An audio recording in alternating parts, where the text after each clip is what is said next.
Hi there. Are you the provider taking care of my mom? Hi, yes, I'm Chelsea, the Palliative PA. How can I help? Well, I really don't want her to suffocate, but also, isn't there anything we can do other than just the morphine to help her with her shortness of breath? She seems really uncomfortable.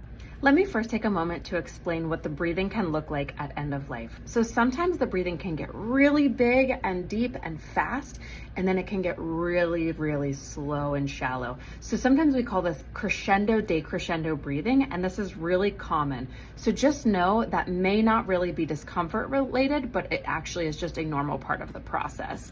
But regardless of that, if your loved one appears uncomfortable, then absolutely we can try some other things. So sometimes if the shortness of breath seems more anxiety or agitation related, we actually can use benzodiazepines like Ativan or Valium, and they can be quite helpful.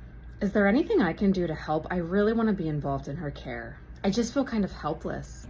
Some of the other things that we can do are simple things like blowing a fan straight at her face can actually give kind of that sensation of fresh air, which can be very helpful.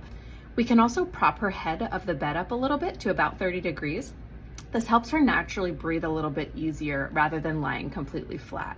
Also, making sure that her environment and her room is really nice and calm and peaceful is really important. We will often also continue to use a low flow of oxygen just in the nose because this also kind of gives that sensation of fresh air. Now, if it seems like it's drying her mouth or her nose out too much, we often can stop it.